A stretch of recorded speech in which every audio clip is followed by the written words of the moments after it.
Amerikan ordusunun özel eğitimli bir birliği çölde rutin bir görev için yola çıkar. Ancak ıssız topraklarda onları bekleyen şey hiçbir eğitimde öğrenemedikleri bir dehşettir. İnsanlıktan çıkmış mutantlar karanlığın içinden onları sessizce izlemektedirler. Ve av çoktan başlamıştır. 2007'de çıkan Tepe'nin Gözleri 2, ilk filmdeki mutantların daha da vahşi anlarını bizlere sunmaya devam ediyor. Kan donduran sahneleri ve acımasız atmosferiyle hayatta kalma korkusunu en uç noktada hissettiren filmlerden biri olma özelliği taşıyan ve ilk filmin dehşet verici mirasını devam ettiren bu yapım, kurbanları ve avcıları arasındaki ölümcül savaşı ekranlara taşıyor. Çölde kaybolan askerler, bilinmeyen bir kabusun içine sürüklenirken gerçek hayatta kalmanın ne anlama geldiğini keşfetmek zorunda kalacaklar. Bilinmeyenlere geçmeden önce videoyu beğenmeyi ve kanala abone olmayı sakın unutmayın dostlarım. O halde bu bölüm hakkında şimdiye kadar anlatılmayanlar neymiş? Gelin bir bakalım.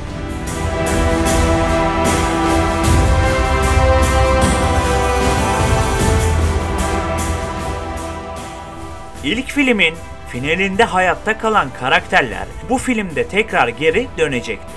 Ancak prodüksiyon sürecinde bu fikirden vazgeçildi ve tamamen yeni bir kadro ile yola çıkıldı. Film, Fas'ta Marrakeş'in yakınındaki ıssız bir çöl bölgesinde çekildi. Oyuncular ve ekip aşırı sıcaklar ve sert rüzgarlarla mücadele etmek zorunda kaldı. Sahici bir atmosfer yaratmak için asker karakterlerini oynayan oyuncular filme başlamadan önce zorlu bir eğitimden geçirildi. Wes Craven ilk olarak birinci filmde hayatta kalan Brenda karakterinin travmasını yenmek için ulusal muhafızlara katılmasını ve mutantlarla tekrar yüzleşmesini planlamıştı. Ancak Deravin'in yoğun programı nedeniyle bu fikirden vazgeçilmiş ve yeni karakterler oluşturulmuştu. Başlangıçta Wes Craven yönetmen koltuğu için Death Watch filminin yönetmeni M.G. Bassett'ı düşünmüş. Ancak takvim uyuşmazlıkları nedeniyle Alman yönetmen Martin Weiss ile anlaşmıştı. Filmin yayınlanmasıyla eş zamanlı olarak Tepe'nin Gözleri Başlangıç adlı bir grafik roman piyasaya sürülmüştü. Bu eser mutantların kökenine dair derinlemesine bir arka plan sunarak filmin evrenini genişletmişti. Filmin teaser fragmanında indie folk sanatçısı Devendra Banhart'ın Insect Eyes adlı parçası kullanılmıştı. Bu alışılmadık müzik seçimi fragmana farklı bir atmosfer katmıştı. Filmin yönetmeni Martin Weiss kariyerine müzik videoları çekerek başlamıştı. Bu deneyimi filmin hızlı tempolu ve görsel açıdan çarpıcı sahnelerine yansımıştı. Mutant karakterlerden olan Papa Hades'i canlandıran Michael Bailey Smith ilk filmde de Pluto karakterini oynamıştı. Aynı oyuncunun farklı mutantları canlandırması seriye ilginç bir bağ katmıştı. Filmdeki mutant makyajları için protezler ve ağır lateks kaplamalar kullanılmıştı. Ancak bazı sahnelerde CGI destekli efektler de devreye girdi. Örneğin mutantların mağaralardaki sahneleri tamamen karanlık ve klostrofobik bir etki yaratmak için özel aydınlatma teknikleriyle çekildi. Mutantlar tarafından kaçırılan askerlerden birini oynayan oyuncu çekimler sırasında sert bir şekilde yere düşerek kolunu inciltmişti. Sahne oldukça gerçekçi göründüğü için ekip oyuncunun gerçekten acı çektiğini fark etmekte gecikmişlerdi. Film eleştirmenlerden düşük puanlar almasına rağmen dünya çapında yaklaşık 37,6 milyon dolar hasılat elde etmeyi başarmıştı. Bu durum korku filmlerinin sadık bir izleyici kitlesine sahip olduğunu göstermektedir. Çekimler sırasında Fas'ın çöllerinde çalışırken set ekibinden bazı kişiler gerçekten kaybolmuştu. Özellikle gece sahnelerinde ekibin bazı üyeleri yönlerini kaybetti ve saatlerce bulunamamıştı. Bu olay filmdeki klostrofobik atmosferin gerçek hayatta da hissedilmesine neden olmuştu. Fas çölü hem aşırı sıcak hem de ani kum fırtınalarıyla ünlüydü. Çekimler sırasında birkaç kez kum fırtınası çıktı ve ekip çekimlere ara vermek zorunda kalmıştı. Hatta bazı sahneler kum fırtınasının içinde çekildi ve filmde kullanılmıştı. Çölde yapılan çekimler sırasında kullanılan özel efektlerden biri kazayla setin bir kısmını tutuşturdu. Yangın hızla büyüdü ve ekibin bir kısmı kısa süreli bir paniğe kapıldı. Neyse ki yangın kısa sürede kontrol altına alındı ve kimseye asla zarar gelmedi. Mutantların saklandığı mağara sahneleri özel olarak inşa edilen dev bir sette çekildi. Ancak bazı sahneler Fas'ta bulunan gerçek mağaralarda da çekilmişti ve sonrasında CGI efektleriyle sahneler genişletilmişti. Filmde ulusal muhafızlar olarak gördüğümüz oyuncular gerçekçiliği arttırmak için çekimlerden önce askeri eğitimden geçirilmişlerdi. Eğitmenler oyunculara silah tutuşu, taktik hareketler ve savaş senaryoları hakkında eğitim verdi. Bu sayede filmdeki savaş sahneleri çok daha inandırıcı hale geldi. Oyuncular gerçekçilik açısından sahneyi daha iyi hissetmek için otelde konaklamak yerine çadır kamplarında kaldı.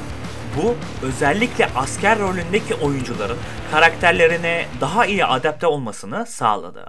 Filmdeki askerler sırasıyla zayıf halkadan başlayarak öldürülmektedir.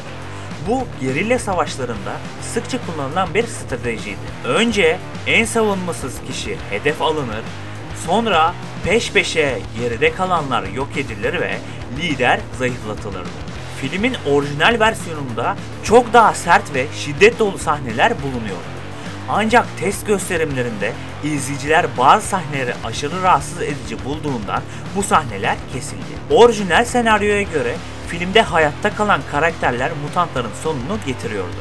Ancak alternatif bir final sahnesinde mutantların aslında ölmediği ve hala hayatta olduğu ima ediliyordu. Bu olası bir 3. film için açık kapı bırakıyordu. Ancak yıllar geçmesine rağmen devam filmi hiçbir zaman çekilmedi. Filmdeki mutantlar Amerika'da adı geçen gerçek olayların yaşandığı nükleer testlere dayanmaktadır. Bu gerçek olayları ilk bölümde sizlere anlatmıştım dostlarım. Açıklamadan ve videonun sonunda çıkacak olan kartlardan ulaşabilirsiniz. Amerika'nın Nevada çölündeki nükleer test alanlarında çalışan bazı kişilerin yüksek radyasyon nedeniyle genetik mutasyonlara uğradığına dair şehir efsaneleri hala devam etmektedir. Filmin makyaj ekibi mutantların cilt deformasyonlarını oluşturmak için gerçek tıbbi vakalara dayanan fotoğraflardan ilham aldı. Çoğu tasarım radyasyon kaynaklı mutasyonların etkilerini yansıtacak şekilde hazırlanmıştı. Bazı mutantlar ilk filmin yapım ekibinde bulunan kişiler tarafından canlandırılmıştı.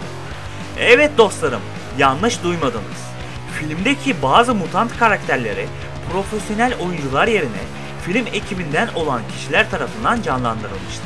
Yönetmen bazı figüran rollerini sette çalışan ekibe vererek gerçek bir kaos atmosferi yaratmak istemişti.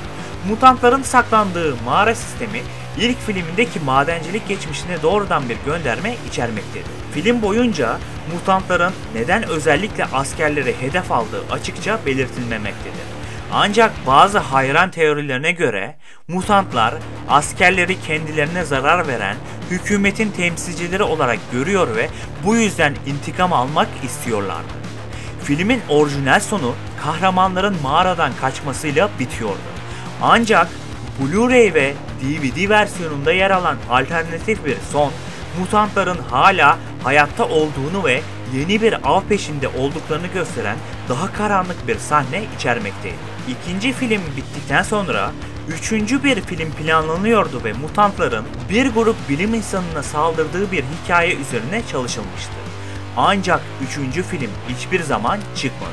Dostlarım, umut ediyorum ki inşallah bir gün bu harika serinin devam halkası olan 3. film çıkar ve bu hasret sona erer. Çünkü bu seriyi bekleyen hayranlar gibi ben de merakla beklemekteyim. Ve işte böylece Tepe'nin Gözleri 2 filmine dair bilinmeyenlerin derinliklerine daldık.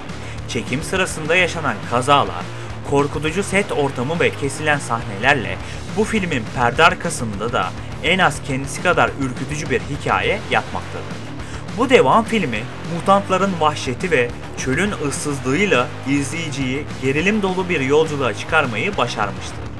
gerçek askeri taktiklerden ilham alan sahneler, rahatsız edici atmosferi ve orijinal seriye yaptığı göndermelerle korku severler için kaçırılmaması gereken bir yapım olmayı başarmıştır.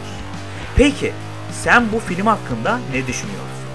İlk film kadar etkileyici miydi yoksa devam filmlerinin lanetine mi kurban gitti? Yorumlarda fikrini belirtmeyi sakın unutma. Bir sonraki videoda görüşmek üzere. Ben Kapital Bro.